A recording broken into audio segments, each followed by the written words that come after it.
abantu bamaze kumenya ko turi abatekamitwe kandi bidakwiye.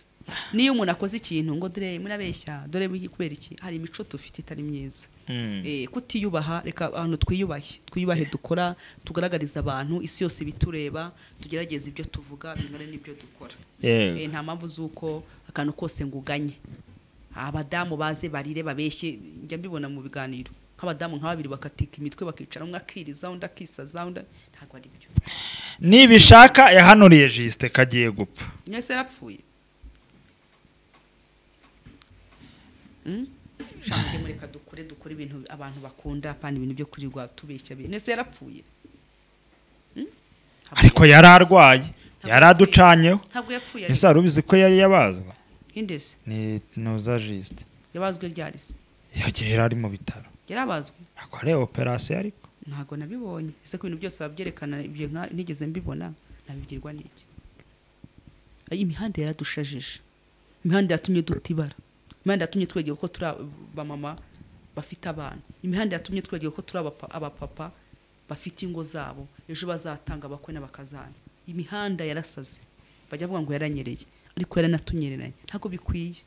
Ni kuri ibintu bikorwa ntago bikwiye. Bukeye tubona nibishaka agiye kumusengera. Kwirukana urupfuze.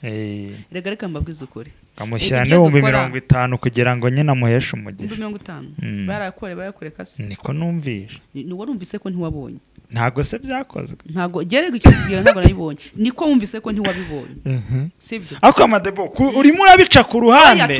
Ako birasa nkaho nawe ari toroshi waba torosha. Ntabwo ari toroshi gisinigeze mbibona. Tuzi neza ko abantu twonaga kuri social media.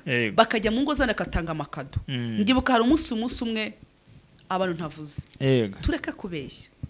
Bureka nkubwiza ukuri ndi mama Debra nduwo ndiwe. Niba n'ibijumba nibyo niki. Sibyo? Niba ngize ikibazo bobo ndaca mu gikare uko niko kuri kandi ndavuga ukuri kuri. Ntabwo giye najya kubeshya ngo Imana iravuze itavuze. Imana irambwiye ngo shaka igitambo. Umuntu yaguye icyifuzo gatweshye ngo urumva ngo cyavuze gukira ngo cyangwa mpa amafaranga ngiye gusenyera ku musozi. Nongewe rwose nshonje nakubwira ngo ndashonje. Mfite ikibazo nakubwira ngo nkemura ikibazo nkuko nundi nawe yaza kambwira ikibazo. Tutagiye guca ibintu ku ruhande twitirira Imana ntacyo bivuze. Nta mpamvu zo kugomba kwitirira Imana. Rero tuzi neza ko tubeshya. Kuri Sevrante hashize umwaka umwe ishize iyi Sevrante yabaye ni ya kabiri. Ubibaye yabire ya gatatu. Umuntu yarikoze atera amakamera sinshaka kumuvuga. Aragenda ajya mu rugo rw'ahantu. Bari baratandukanye ariko barongera barahuza. Abafungira ikintu kitarenze n'ibihumbi 3. 5 kamvuga 5 barabyaprodi babona ko ari ibintu bihenze birebire. Ni umuntu w'inshuti yanjye barabikabiriza arabikarabiza cyane. Birashaka ko abantu babibonye bakavuga ati koko yamuhaye ibintu bikomeye. Ntago bigeze babyerekana. None birangiye ndamugare se mushuti wacu siniwe narabimaze yarabimbwiye ntambwe ati we ndavuga ndi bagusuye. Ambwira ibirimo numva nibikabyo byabaye urumirwa tike kubeshya. Jewe bobo mfite ikibazo nkavuga ngo bobo ufite amafaranga 500 ngo bime cyangwa bingurize ariko nta mpamvu zo kujya kwitimana. Mfite ikibazo nakikubwiye nta mpamvu zo kugira ngo rero dukore rigonde. Hari igihe nigeze kuvunika bari hafi nk'ukwezi ntambwe ati wa tuzane kamera niba kakumwa Imana yampagurukirije umwana indinda umuruho witeka nakira nkajya guca inshuro. Mfite amaboko nagenda nkaca inshuro nafura abantu nakoze ibyombo nareza abana babandi nagenda nkabikora. Hari imirimo myinshi umuntu yakora ariko uti nuba ubona mu bwami bw'Imana hari bitageze hari n'amaboko wagenda ugakoresha. Sibyo? Turasenga kandi tukanakora. Sinigitangaza buri muntu wese mu kazi kakora akiyubaho kandi kamuha inyungu ugakora neza. Rero nta mpamvu zuko tugomba kubeshya.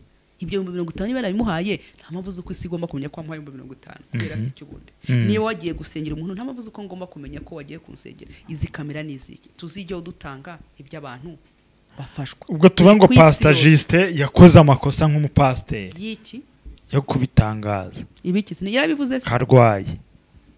Tuva atari ko yari kubwira abakonzi bene batari kubitangaza. Use nzaze hari ikibazo kibaho cyo kurwara ushaka gukora impanuka cyangwa hari ahantu hakeneye ubufasha bukomeye. Aho yenda watabaza ikintu cyaho umunyarwanda uwo ari we wese ushaka kugira uburwayi bukomeye cyane cyangwa se ushaka gutanya amakuru utagitangiye. Hani kuri YouTube babona ubutabazi. Yego utuntu twagiye bahambibona. Utuntu twagiye turanga ibintu tubonye tundi turanze ejo ku rukiko nabwo twabanje ku rukiko rw'inyamata turere ku rukiko rwisumbuye rwa Gasabo ubwo nibishaka yarimo arasomerwa twasanze ko harari mu mutangabuhamya ariwe Pastor Juste mu gakote keza yari akirutse yabonye akabara ko kujya ku rukiko. Indwara ya Pastor Juste nk'umuhanuzi waramusuye? Nge ntago namusuye. Kubera iki? Ye buriya Juste ni inshuti yanjye twakoranye n'ibiganiro. Yego rwose nta muri social media twese tubara abavandimwe ariko hari n'ibyo tutumvikanaho kandi kutumvikana n'ikintu ni nkuko n'abana babyi hari icyo mutakumvikanaho kandi icyo mutacyumvikanaho ushobora gutanga amahoro kugira ngo bitabe ikibazo kinini. Yego rero ntago nigeze musura. Kubera ikize ntago abonaga karembye ahubwo cy'abahanuzi mudakundana ushaka kunsopanya na Juste nkusopa ni kubaza ngo mwebwe abahanuzi hagati muri mwe kuki nta rukundo mugirira mu bantu bahuguye bamugezeho ndimo bahuguye nese wamuhuguye mu nanjye nundi iyo tugeze ku muntu tukaganira nkabone ikintu twemeranya ntitugikoze ubwo ndakureka kandi kuba ntaramusuye ntabwo ari igitangaza sinjye ari kumukiza sinjye ari kumuha ibyo yifuza ntacyo yahombyeho. Benshi babivuze ko ari prank niko bisanzwe biba n'ubundi nese wikongera kunsubiza kuri ibyo ngibyo kubigusubiza hoze bizi ryari ukongera kumisubiza iki munese prank hari ababeshya muri social media umuntu akazakiriza akavuga ibintu bitabaye sibyo akabeye ngo ni kuri views ukaza ukabeshyira mwene so kandi mu by'ukuri twabonye inkuru nyinshi zaza zibeshye. Namwe abanyamakuru iyo mudaha umuntu ikiganiro ngo avuge ku bandi kugira ngo views zinjire ntimumuha ijambo neze ko ari byo biba biharajya ngo tuvuge iki nyine utaza kuvuga amatiku ntago kusibye ko n'amatiku abantu ntatiko twe tuvuga umba ntawe nyende umunyetiko sibyo akareka Imana ishimwe kwa biretse neze nigeze mbawe yego wewe washaka inkuru ugasesera umuntu paka ukuri kugaragaye wowe iyo winjiye mu kintu urabizi wowe iyo winjiye mu kintu wanga gutsindwa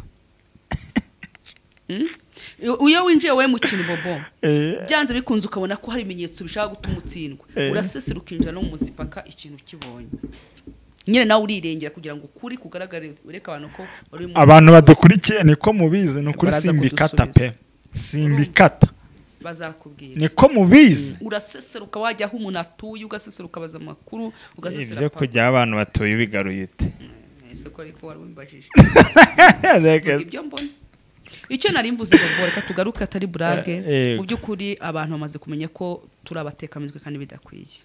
Niyo umuntu akoze ikintu ngo dore murabeshya dore kubera iki hari imico tufite itari myiza kutiyubaha reka abantu twiyubahe dukora tugaragariza abantu isi yose bitureba tugerageza ibyo tuvuga bimere n'ibyo dukora nta mpamvu z'uko akantu kose nguganye abadamu baze barire babeshye njya mbibona mu biganiro abadamu nk'ababiri bakatika imitwe bakicara umwe akiriza undi akisaza undi ntago ari byo nibishaka yahanuriye Juste kagiye gupfa nese yarapfuye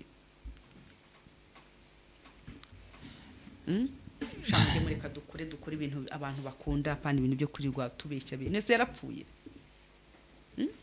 ariko yararwaye yaraducanyeho ntabwo yapfuye ese arubizi ko yari yabazwa indese ni noza Juste yabazwe ryarise yagiye ari mu bitaro yarabazwe akore operation ariko ntago nabibonye ese ko ibintu byose babyerekana ibyo nigeze mbibona nabigirwa n'iki imihanda yaradushajije imihanda yatumye dutibara imihanda yatumye twegeye ko turi abamama bafite abana imihanda yatumye twegeye ko turi abapapa bafite ingo zabo ejo bazatanga abakwe n'abakazana imihanda yarasaze bajya vuga ngo yaranyereye ariko yaranatunyereranye ntago bikwiye ni kuri ibintu bikorwa ntago bikwiye.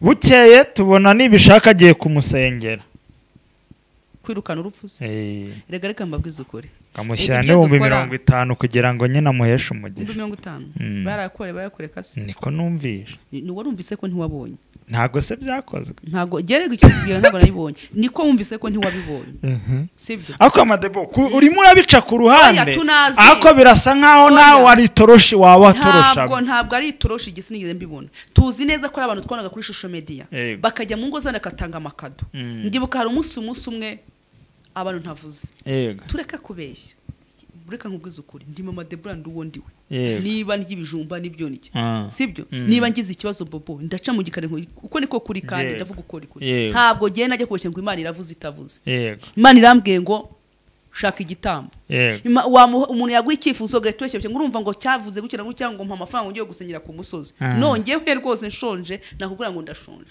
mfite ikibazo nakubwira ngo nkemura ikibazo nkuko nundi nawe yaza akambwira ikibazo tutagiye guca ibintu ku ruhande twitirira Imana ntacyo bivuze nta mpamvu z'uko ugomba kwitirira Imana rero tuzi neza ko tubeshya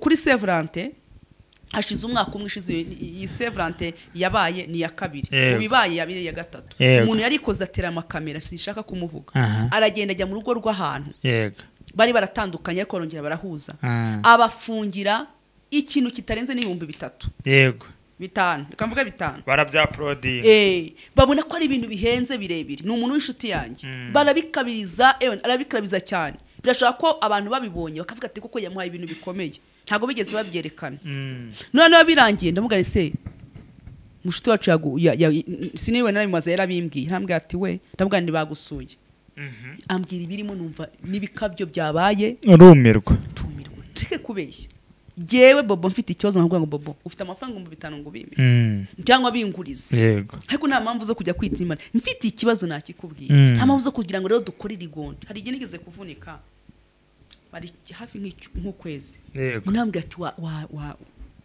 tuzane kamera niba kakumwa Imana yampagurukirije umwana indinda umuruho witeka nakira nkajya guca inshuro mfite amaboko nagenda nkaca inshuro nafura abantu bakoze ibyombo nareza abana babandi nagenda nkabikora hari imirimo myinshi umuntu yakora ariko uti niba ubona mu bwami bw'Imana hari bitageze hari n'amaboko wagenda ugakoresha yego sibyo turasenga kandi tukanakora siri gitangaza buri muntu wese mu kazi kakora akiyubaho kandi kamuha inyungu ugakora neza rero nta mpamvu z'uko tugomba kubeshya ibyo 50 niba bimuhaye nta mpamvu z'uko isi igomba kumenya ko amuhaye 50 kubera si cyubundi niba wagiye gusengera umuntu nta mpamvu z'uko ngomba kumenya ko wagiye kumusengera izi kamera niziki tuzijye dutanga ibyo abantu bafashwa ubwo tuba ngo Pastor Juste yakoze amakosa nk'umupasiteri yiki yo kubitangaza ibiki yarabivuze se karwaye Tuva atari ku yari kubwira abakunzi bene batari kubitangaza use nzaze hari ikibazo kibaho cyo kurwara ushaka gukora impanuka cyangwa hari ahantu hakeneye ubufasha bukomeye aho yenda watabaza ikintu cyeho umunyarwanda uwo ari we wese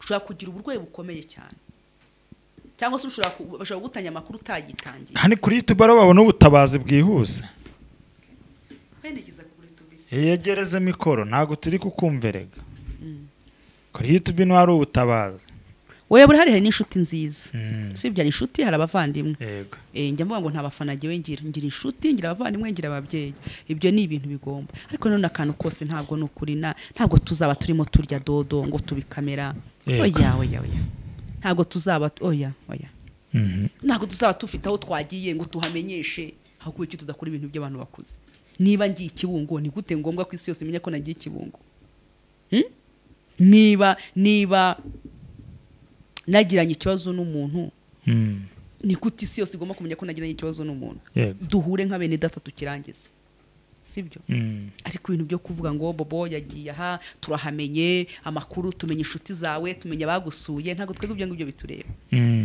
byose birabwira iki nehe tudepoza se isi yose ikeneye kumenya nihe tudepoza dukura ubuzima Amadebo kubyo tuganire byose dusanga tugana ku musozo wenda sinzimba ari kimana yagutumye cyangwa message wasoreza ubundi tugasoza hari ijambo rimo rimfasha ndimo mbwira bene data kandi nanjye nibwira yego nifuza ko nshobora kuvuga ntagire unyumva ariko ntambukije message ntacyo byantwara mu by'ukuri birakwiye ko duhindura mu byo dukora niba twarahamagawe n'Imana twiyubahe twiha agaciro kandi twibuka aho Imana yadukuye hari ijambo riri hano mu migani ibice 17 murongo wa 20 avuga ngo ufite umutima unanirana nta byiza abona kandi ururimi rugoreka azagwa mu makuba ngo ngo hari amakuba abantu barimo bajyamo kubera ko bagize gute bagize ururimi rugoreka ugasanga nta kuru ugize nyamara utakaza inshuti umukozi w'Imana ariko nibyo urimo kuvuga nta wukikwizera kuko hari ibyo babonye hari ibirambiranye rero ntukwiye kuba ikibazo mu bantu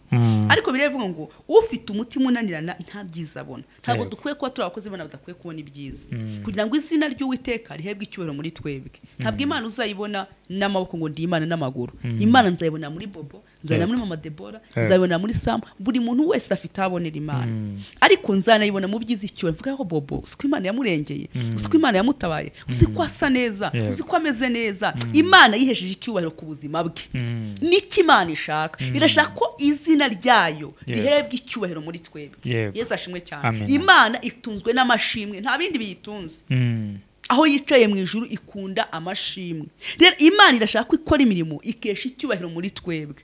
Nuvuze Imana ikaryohera abantu, ariko uzi ko abantu batakiryoherwa n'ubwiza bw'Imana ni babandi, niko bameze, ni bose, n'abateka mitwe, no kwishakira indamo, ni ibisambu. Urumva iyo mvugo? Ariko nidukorera Imana neza, nitwiteye kwa duca intege, kuko nta muntu wemerwa na bose, nta n'umuntu wangwa na bose. Icyo cyo ni ikintu ishyizeho umurongo. Uzakora ibyo uri ngombwa gukora, abazagusuzugura, abazagupinga, ariko ijambo rivuga ngo ahari itangira ryawe ritoya, ariko amaherezo wakunguka cyane. Kora mu bwami bw'Imana, ukore neza, ibyo kurya n'ibyo kunywa n'ibindi byose ntago biri kureba. Wowe ijya mu bwami bw'Imana, kora icyo Imana iguhamagariye, kugira ngo icyubahiro cyayo kigaragare muri wowe. Byanze bikunze naho utavuga, buri Imana yaje ku buzima bwawe, icyubahiro kiragaragara, abantu baremye, kuko ni Imana ikunda icyubahiro cyayo. Ni Imana iravuga ngo izina rye ntabwo nzafata icyubahiro cyane ngo ngihunde. Rero dukora ibyiza. Iravuga ngo ufite umutima unanirana nta byiza abona. Biragatsindwe n'Imana kutabona ibyiza ukorera Imana. Biragatsindwe n'Imana guhora babona ko ni bya bindi, guhora uri mu ndirimbo imwe, guhora werekana ko wagize ikibazo, guhora werekana ko ari we muhanuzi ushaka guhanura kugira ngo urushaho abandi. Oya, si ngombwa kuvuga ko uri umuhanuzi, ahubwo ni ngombwa ko ibyo ukora bikuvugira. Niba ukora ibyiza uzemerwa. Ntago ni ngombwa ko giye mvuga ngo bigene. Oya, niba wuriwe ikurimo izamenyekana, kuko umucyo kurimo uzamurikira abari mu mwijima. Yesu ahimbazwe cyane. Umucyo uri mu bantu bumurikire umwijima. Umuntu azava mu mwijima. Kuvuga kwawe bizatuma hari uwakizwa, imikorere yawe bizatuma hari uwakizwa. Tunagarutse muri zino ngo dufite umumama ukora inshingano zawe nk'uko zikwiye, wubaha Imana, ibindi utegereza igihe, kandi wari wowe utanga amahoro. Buri hari igihe ushaka runaka guha amahoro, ariko ni wowe uyakeneye. Buri muntu wese naha amahoro undi. Menya ko responsable uko ugomba gutanga amahoro, nubwo bayakwimye uhitanga amahoro. Yesu ashimwe cyane. Nubwo ndatakora ibyiza we bikore.